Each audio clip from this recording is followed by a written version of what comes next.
বিসমিল্লাহির রহমানির রহিম। আসসালামু আলাইকুম। পঞ্চম শ্রেণীর সুপ্রিয় শিক্ষার্থীরা, কেমন আছো তোমরা সবাই? আশা করি আল্লাহ তাআলার অশেষ মেহেরবানিতে তোমরা সকলেই অনেক ভালো আছো। আমিও অনেক ভালো আছি, আলহামদুলিল্লাহ। তোমাদের আজকের এই লেসনে আমি যা নিয়ে আলোচনা করব, তোমাদের লেসন প্ল্যান 1 থেকে লেসন প্ল্যান 1-এ যে পড়া রয়েছে সেই সম্পর্কে আজকে এই ক্লাসে আলোচনা করতে যাচ্ছি। তো তোমাদের ধারাবাহিকভাবে লেসন প্ল্যান 1 থেকে আমাদের 8, 9, 10 যে পর্যন্তই লেসন প্ল্যান হোক না কেন, তোমরা যদি ভিডিওগুলো কন্টিনিউ দেখো তাহলে তোমাদের প্রতিনিয়ত ক্লাসের পাশাপাশি তোমাদের পড়াশোনায় এই ভিডিওগুলো অনেক হেল্পফুল হবে, এটা আমি আশা রাখছি। তো আশা করছি তোমরা সকলেই মনোযোগ সহকারে ভিডিওটি দেখবে। তো দেখো, আমাদের এ সপ্তাহে 1 নাম্বার লেসন প্ল্যানে যে পড়া রয়েছে সেটি হচ্ছে তোমাদের মডেল কোশ্চেন 14। এখানে তোমাদের টেক্সট বইয়ের ইউনিট 9 এবং লেসন 1 to 2 এই ইউনিট থেকে আলোচনা করা হয়েছে। তো আমরা সরাসরি মডেল কোশ্চেন থেকে প্র্যাকটিস করাচ্ছি, যাতে করে তোমাদের বুঝতে সুবিধা হয় এবং সহজভাবে তোমরা সাবলীলভাবে পরীক্ষায় যে প্রশ্নগুলো আসে সে প্রশ্নগুলোর অ্যান্সারও করতে পারো। তো দেখছি এখানে কি রয়েছে। Read the text and answer the question নং 1, 2, 3 and 4। পাঠ্যাংশটুকু পড়ো এবং 1, 2, 3, 4 নং প্রশ্নের উত্তর দাও। তো তোমরা এই মডেল কোশ্চেনের সাথে বিগত দিনেও পরিচিত রয়েছো, যেখান থেকে কিভাবে অ্যান্সার করতে হয়। তো আমি মডেল কোশ্চেনটি পড়ছি, দেখো এখানে কি আছে। A long time ago when Raju was in class 5। অনেক দিন আগে রাজু যখন পঞ্চম শ্রেণীতে পড়তো, there was a fire in his school. তার স্কুলে কি হয়েছিল? আগুন লেগেছিল। Everyone was very afraid. প্রত্যেকেই ছিল খুবই ভীত। But no one panicked. কিন্তু কেউই কি ছিল না? আতঙ্কিত ছিল না। প্যানিকড মানে হচ্ছে আতঙ্কিত। The teachers helped the students to leave the building quietly and safely. শিক্ষকরা ছাত্রছাত্রীদেরকে নিরাপদে বিল্ডিং ত্যাগ করতে এবং শান্তভাবে ত্যাগ করতে সাহায্য করছিল, মানে বিল্ডিং থেকে বের হতে সাহায্য করছিল। সুন the fire fighters came and put out the fire. শীঘ্রই বা দ্রুত অগ্নি নির্বাপক কর্মীরা চলে এলেন এবং আগুন নেভালেন। Raju watched the fire fighters from the schoolyard. Raju স্কুলের উঠোন থেকে বা স্কুলের আঙিনা থেকে ফায়ার ফাইটারদেরকে দেখেছিল। He thought about the fire and the fire fighters for a long time. সে আগুন এবং অগ্নি নির্বাপক কর্মীদের নিয়ে দীর্ঘ সময় চিন্তা করছিল। আফটার কলেজ শেষ করে রাজু জয়েন্ট আ ভলান্টিয়ার ফায়ার ডিপার্টমেন্ট। রাজু স্বেচ্ছাসেবী ফায়ার ডিপার্টমেন্টে যোগদান করল। অ্যাজ আ ভলান্টিয়ার, একজন স্বেচ্ছাসেবক হিসেবে, he didn't get any money for his work. সে তার কাজের জন্য কোনো অর্থ নিত না। বাট রাজু ডিডন্ট মাইন্ড, কিন্তু এটার জন্য সে কিছুই মনে করতো না। Now Raju is a full time fire fighter. এখন রাজু একজন সম্পূর্ণ ফুল টাইম সে একজন অগ্নি নির্বাপক কর্মী হিসেবে কাজ করছে। ইট ইজ হিজ জব, এটা তার কাজ। So he earns money for it, যেটার জন্য সে অর্থ উপার্জন করতে পারছে। Most of the time his work is putting out fires, but he also teaches new fire fighters about safety. তার মোস্ট অফ দ্য টাইম তার কাজ হচ্ছে কি করা? আগুন নেভানো, এবং সে নতুন ফায়ার ফাইটার যারা আছে তাদেরকেও সে শিক্ষা দেয় ফায়ার সেফটি, অগ্নি নিরাপত্তা সম্পর্কে। He likes teaching very much. সে শিক্ষা দিতে পাঠদান করতে খুবই পছন্দ করে। ইন হিজ ফ্রি টাইম, তার অবসর সময়ে রাজু ভিজিটস স্কুল। সে স্কুলগুলোতে পরিদর্শন করে। হি টকস টু স্টুডেন্টদের সাথে কথা বলে অ্যাবাউট ফায়ার সেফটি। আগুনের নিরাপত্তা সম্পর্কে সে শিক্ষার্থীদের সাথে কথা বলে তার অবসর সময়ে। He tells them what to do if there is a fire. Raju বা সে তাদেরকে বলে যদি আগুন লাগে তখন তাদের কি করতে হবে। দে শুডন্ট প্যানিক, তাদের আতঙ্কিত হওয়া উচিত নয়। They should listen to their teachers and leave the building quietly, তাদের উচিত তাদের শিক্ষকদের কথা শোনা এবং নিরাপদে বিল্ডিং পরিত্যাগ করা। তো এটা ছিল আমাদের টেক্সট। এটা একটা আমাদের অগ্নি নির্বাপক কর্মীদের নিয়ে একটা টেক্সট লেখা হয়েছে এখানে। তো তোমরা সবাই বুঝতে পেরেছো। যদি তোমাদের অর্থ বুঝে পড়তে কোনো সমস্যা হয় সেক্ষেত্রে তোমরা ভিডিওটি বারবার দেখতে পারো, অথবা তোমাদের এখানে বাংলায় অনুবাদও দেওয়া আছে, তোমরা চাইলে এটা দেখেও কিন্তু প্র্যাকটিস করতে পারবে। তো দেখো তোমাদের জন্য এখানে কিছু ভোকাবুলারি দেওয়া আছে। দেখো অকুপেশন পেশা, লং দীর্ঘ, টাইম সময়, অ্যাগো আগে, হোয়েন যখন, ক্লাস শ্রেণী, ফায়ার আগুন, স্কুল বিদ্যালয়, এভরিওয়ান প্রত্যেক, অ্যাফ্রেড ভীত, বাট কিন্তু, প্যানিকড আতঙ্কিত, টিচার শিক্ষক, হেল্প সাহায্য করা, স্টুডেন্ট ছাত্রছাত্রী, লিভ ত্যাগ করা, বিল্ডিং ভবন, কোয়াইটলি নীরবে, সেফলি নিরাপদে, সুন শীঘ্র, ফায়ার ফাইটার অগ্নি নির্বাপন কর্মী, পুট আউট নিভিয়ে ফেলা, এখানে পুট আউট নিভিয়ে ফেলা অর্থে ব্যবহৃত হয়েছে। ওয়াস্ট দেখেছিল, ইয়ার্ড উঠান বা মাঠ, থট ভেবেছিল। একটা জিনিস লক্ষ্য করেছো, যেহেতু আমাদের এই টেক্সটটি পাস্ট মানে অতীত সময়ে নিয়ে গঠিত একটি গল্প, সেহেতু এখানে কিন্তু ওয়ার্ডগুলো আমাদের ভার্বগুলো কিন্তু সবই অতীত সময়ে মানে পাস্ট ফর্মে রয়েছে। যেমন জয়েন্ট যোগ দিয়েছিল, ভলান্টিয়ার স্বেচ্ছাসেবী, ডিপার্টমেন্ট বিভাগ, মোস্ট অফ দ্য টাইম বেশিরভাগ সময়, ওয়ার্ক কাজ, টিচ শিক্ষা দেয়া, নিউ নতুন, সেফটি নিরাপত্তা, ফ্রি টাইম অবসর সময়, ভিজিট বেড়ানো, তারপর হচ্ছে প্যানিক আতঙ্কিত হওয়া। তো তোমরা এই ভোকাবুলারিগুলো অবশ্যই পড়বে, কারণ তোমাদের এক্সামে কিন্তু 1 নাম্বার যে কন্টেন্ট রয়েছে সেখানে কিন্তু তোমাদের ওয়ার্ড মিনিং বা ভোকাবুলারি থেকে কিন্তু প্রশ্ন থাকবে। তো সেজন্য তোমরা কিন্তু অবশ্যই এগুলো প্র্যাকটিস করবে। তো দেখো তোমাদের এখানে কি রয়েছে পরবর্তীতে, choose the best answer from the following alternatives and write them your answer script. তোমাদের এই পার্টটি তোমরা চাইলে পড়তেও পারো, কিন্তু না পড়লেও চলবে। তোমাদের এখানে আমরা যেটি তোমাদেরকে দিয়েছি সেটা হচ্ছে ফিল ইন দ্য ব্ল্যাঙ্ক আর হচ্ছে ম্যাচ দ্য কলাম। তোমরা এখানে কলাম ম্যাচিংও পড়তে পারো অথবা ফিল ইন দ্য ব্ল্যাঙ্ক, যে কোনো দুইটার একটা পড়তে পারো, একটা কিন্তু পরীক্ষা দেওয়া থাকবে। অথবা থাকবে যেমন ফিল ইন দ্য ব্ল্যাঙ্ক থাকতে পারে অথবা হচ্ছে কলাম ম্যাচিং থাকতে পারে। তো দেখো ফিল ইন দ্য ব্ল্যাঙ্ক এখানে কি রয়েছে, the students dash out of the building safely. The students dash out, স্টুডেন্টরা কি করলো, কেম আউট হবে। এখানে দেখো came out of the building safely, building থেকে নিরাপদে বেরিয়ে আসলো। The students left the building with the dash of the teacher, কিভাবে তারা বিল্ডিং পরিত্যাগ করলো, হেল্প শিক্ষকদের সহায়তা নিয়ে, তাই না? The students left the building with the help of the teachers, শিক্ষকদের সহায়তা নিয়ে বিল্ডিং পরিত্যাগ করলো। Raju didn't mind his dash work, সে কিসের জন্য সে কিছু মনে করে না, তার কি কাজের জন্য, volunteer work. Raju didn't mind his volunteer work. Raju dash most of the time in firefighting, Raju কি হবে, রাজু স্পেন্ডস মানে সময় অতিবাহিত করে, Raju spends most of the time in firefighting, তার মোস্ট অফ দ্য টাইম সে ফায়ার ফাইটিংয়ে অতিবাহিত করে বা ব্যয় করে।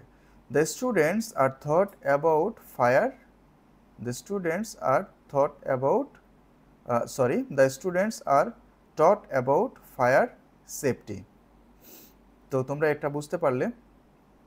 তো তোমাদের এখানে দেখো ট্রু ফলস রয়েছে, তোমাদের কি এখানে আছে right true for correct statement or false for incorrect statement. তো তোমাদের এখানে সত্য উত্তর সেন্টেন্সের জন্য ট্রু লিখতে হবে এবং মিথ্যা সেন্টেন্সটির জন্য ফলস লিখতে হবে। দেখো an incident took place in the school when Raju read in class 5, বিদ্যালয়ে একটি ঘটনা ঘটেছিল যখন রাজু 5ম শ্রেণীতে পড়তো। একটা ঘটনা ঘটেছিল আগুন লাগার ঘটনা, তাহলে এটা কি হবে, ট্রু। এভরিওয়ান গট প্যানিকড, প্রত্যেকে আতঙ্কিত হয়েছিল। গল্পে কি প্রত্যেকে আসলে আতঙ্কিত হয়েছিল, অবশ্যই না। নো ওয়ান ওয়াজ প্যানিক ছিল, তাই না? তাহলে এটা আমাদের কি হবে? False. The main duty of the fire fighters is to help the students to leave the building. অগ্নি নির্বাপক কর্মীদের প্রধান কাজ কি? স্টুডেন্টদেরকে বিল্ডিং থেকে নিরাপদে বের করে দেওয়া। এটা কি আসলে অগ্নি নির্বাপকদের প্রধান কাজ? না, অবশ্যই না। তাদের প্রধান কাজ হচ্ছে আগুন নেভানো। তাহলে এটা কি হবে? False. Raju saw the fire fighters from the yard. Raju আঙিনা থেকে অগ্নি নির্বাপক কর্মীদেরকে দেখছিল। এটা কি? True. After education Raju joined a voluntary fire department. তার শিক্ষা শেষ করে রাজু কি করলো? স্বেচ্ছাসেবক ফায়ার ডিপার্টমেন্টে যোগদান করলো। এটা অবশ্যই ট্রু। তাহলে এটাকে আমরা ট্রু লিখব। ওকে, আশা করি তোমরা বুঝতে পেরেছো। তোমরা চাইলে এখান থেকে মোর স্টেটমেন্টস ফর প্র্যাকটিসের জন্য তোমরা কিন্তু এগুলো প্র্যাকটিস করতে পারো। তো দেখো, তোমাদের মেইনলি এখান থেকে মানে এই প্যাসেজ থেকে, এই টেক্সট থেকে কয়টা কোশ্চেন আসবে? 4টা কোশ্চেন আসবে। সেটা হচ্ছে ওয়ার্ড মিনিং আসবে, তারপরে হচ্ছে ম্যাচ দ্য কলাম অথবা ফিল ইন দ্য ব্ল্যাঙ্কস আসবে, ট্রু ফলস আসবে, আর হচ্ছে অ্যান্সার দ্য ফলোয়িং কোশ্চেন্স। তোমরা যেটা দেখতে পাচ্ছ এখানে 3 নম্বরে আছে, এটা কিন্তু তোমাদের 4 নম্বর কোশ্চেন আসবে পরীক্ষার সময়। একটু লক্ষ্য করো। Answer the following question in a sentence or sentences. তোমাকে এখানে এক বা একাধিক সেন্টেন্স গঠন করে এই প্রশ্নগুলোর উত্তর দিতে হবে। Why were the students very afraid. স্টুডেন্টগুলো why were the student very afraid. কেন শিক্ষার্থীরা ভীত ছিল? কেন? তোমরা তো অবশ্যই জানো যে আগুন লাগার কারণে স্টুডেন্টরা ভীত ছিল। দেখো এখানে আমাদের অ্যান্সার রয়েছে, the students were very afraid because there was a fire in their school. তোমরা চাইলে কিন্তু এখান থেকে অ্যান্সারটা খাতায় লিখেও ফেলতে পারো। আমি আবারও বলছি, দেখো, the students were very afraid because there was a fire in their school. Okay, আমাদের বি নাম্বারে কি রয়েছে দেখো, why did Raju want to be a firefighter. Raju কেন একজন অগ্নি নির্বাপক কর্মী হতে চায়? দেখো কি আছে এখানে, Raju watched the fire fighters from the schoolyard. Raju স্কুলের উঠোন থেকে ফায়ার ফাইটারদেরকে দেখেছিল। He thought about the fire and the fire fighters and light it. সে আগুন এবং অগ্নি নির্বাপক কর্মীদের নিয়ে চিন্তা করেছিল এবং এটি পছন্দ করেছিল। So he want to be a fire fighter, যে কারণে সে একজন অগ্নি নির্বাপক কর্মী হতে চায়। তারপরে দেখো C number, what is the main work of Raju as a full time fire fighter. রাজুর একজন সম্পূর্ণ ফুল টাইম ফায়ার ফাইটার হিসেবে তার প্রধান কাজ কি? দেখো কি আছে, putting out fires is the main work of Raju as a full time fire fighter. আগুন নেভানো তার একজন ফুল টাইম ফায়ার ফাইটার হিসেবে কাজ। তারপরে ডি নাম্বারে কি রয়েছে দেখো, D number, what does Raju do in his free time. Raju তার ফ্রি টাইমে কি করে? দেখো, Raju visits school in his free time. Raju অবসর সময়ে স্কুলগুলোকে পরিদর্শন করে। What does Raju say two the students about fire safety. Right in 3 sentence. এখানে কি বলা হয়েছে, রাজু স্টুডেন্টদেরকে ফায়ার সেফটি সম্পর্কে কি বলে 3টি বাক্য লেখো। তোমাদের এখানে প্যাসেজ থেকেও তোমরা কিন্তু চাইলে উত্তর করতে পারবে। তোমরা একটু লক্ষ্য করলে দেখতে পাবে এখানে, he talks to the students about fire safety. এই যে দেখো, Raju talks to students about fire safety, এটা লিখতে পারো। He tells them what to do if there is fire. They shouldn't panic, তাদের প্যানিক হওয়া উচিত না। They should listen to their teachers and leave the building quietly. এটা লিখলেও কিন্তু তোমাদের অ্যান্সার হয়ে যাবে। তারপরে দেখো তোমাদের লাস্ট গিয়ে রয়েছে, what does Raju say students about fire safety. তো এটা তো আমরা বললামই। তো তোমরা চাইলে এখান থেকে কিন্তু স্ক্রিনশট নিয়েও প্রশ্নের অ্যান্সারগুলো খাতায় লিখে ফেলতে পারো। তো এটা হচ্ছে তোমাদের মডেল কোশ্চেন থেকে পড়া। এখন তোমাদের রাইটিং পার্ট থেকে পড়া ছিল হচ্ছে food pyramid, paragraph food pyramid পড়া ছিল এই লেসন প্ল্যানে। তো দেখো ফুড পিরামিড নিয়ে আমরা একটু আলোচনা করি। এখানে কি রয়েছে, ফুড পিরামিড হচ্ছে খাদ্য পিরামিড। তো খাদ্য পিরামিডটা আসলে কি আমরা সংক্ষেপে একটু বুঝি। খাদ্য পিরামিডটা হচ্ছে একটা চার্টের মতো, যেখানে কি রয়েছে বিভিন্ন গ্রুপের খাদ্য সেই চার্টের মধ্যে উল্লেখ রয়েছে, সেই চার্টের মধ্যে দেখা যায়, এবং কোন গ্রুপের খাদ্য আমাদের কতটুকু প্রয়োজন, কিভাবে খেতে হবে সেই সম্পর্কে কিন্তু এই ফুড পিরামিড আলোচনা করে। তোমাদের টেক্সট বই কিন্তু একটি টেক্সট রয়েছে এই ফুড পিরামিড নিয়ে। তা আমি একটু পড়ছি, দেখো তোমাদের এই প্যারাগ্রাফটি। Food is one of the basic need of human being. খাদ্য মানুষের মৌলিক চাহিদার মধ্যে একটি। Food pyramid is a chart to show the 5 groups of food. খাদ্য পিরামিড 5 ধরনের খাদ্যের একটি তালিকা। The chart shows us how much of is food is group of food we should eat. তালিকাটি দেখায় প্রত্যেক গ্রুপ থেকে কি পরিমাণের খাদ্য আমাদের খাওয়া উচিত। In the pyramid there are different type of foods.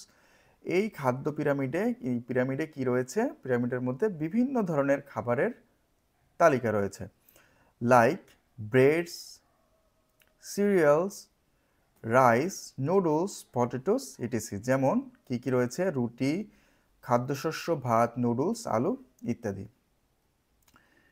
This types of food are very helpful and healthy. এই ধরনের খাবার কি খুবই হেল্পফুল, সাহায্যকারী এবং স্বাস্থ্যকর। So we should it plenty of this food. আমাদের এগুলো আমাদের এই খাদ্যগুলো যথেষ্ট পরিমাণে খাওয়া উচিত। তারপর কি রয়েছে? There are some fresh fruits and vegetables. কিছু কি রয়েছে? ফ্রেশ ফ্রুটস, কিছু তাজা ফল এবং শাকসবজি রয়েছে। We must it them regularly. আমাদের প্রতিনিয়ত এগুলো খাওয়া উচিত। দেয়ার আর ডেইরি প্রোডাক্টস। ডেইরি প্রোডাক্টস মানে হচ্ছে দুগ্ধজাত খাদ্য, যেমন দুধ, ডিম, এগুলোকে ডেইরি প্রোডাক্টস বলা হয়। লাইক মিল্ক, চিজ, ইয়োগার্ট, এগুলো হচ্ছে ডেইরি প্রোডাক্টের মধ্যে পড়ে। We should eat this food items because they are important for health, but we don't need too much of them. আমাদের এইসব খাবার খাওয়া উচিত, এগুলো আমাদের স্বাস্থ্যের জন্য গুরুত্বপূর্ণ, but we don't need too much of them. আমাদের খুব বেশি প্রয়োজন নেই এগুলো খাবার। আমাদের খেতে হবে, গুরুত্বপূর্ণ, কিন্তু খুব বেশি খাওয়ার প্রয়োজন নেই। Finally we have fats. এরপর আমাদের কি রয়েছে? Fat, oils, sweets etc. এরপর আমাদের সর্বশেষে কি রয়েছে? চর্বি জাতীয় খাদ্য, তারপরে তৈল জাতীয় খাদ্য, মিষ্টি জাতীয় খাদ্য, এগুলো পরে রয়েছে। But we should eat very little of this food because they are unhealthy. আমাদের উচিত খুবই সামান্য পরিমাণে এসব খাবার খাওয়া, কারণ এগুলো খুব বেশি স্বাস্থ্যকর নয়। So all should follow the chart to take food to live a healthy and happy life. তাই আমাদের সবার উচিত এই চার্টটাকে লক্ষ্য করা, ফলো করা, অনুসরণ করা, যাতে আমরা একটা সুস্থ এবং সুখী জীবনযাপন করতে পারি। তো আশা করি তোমরা বুঝতে পেরেছো। আমাদের এই সপ্তাহের লেসন প্ল্যানে এতটুকুই পড়া ছিল। পরবর্তী সপ্তাহে পরবর্তী লেসন প্ল্যান নিয়ে আমি তোমাদের ক্লাসে আবারও হাজির হব। সে পর্যন্ত সবাই ভালো থাকো, সুস্থ থাকো। আসসালামু আলাইকুম।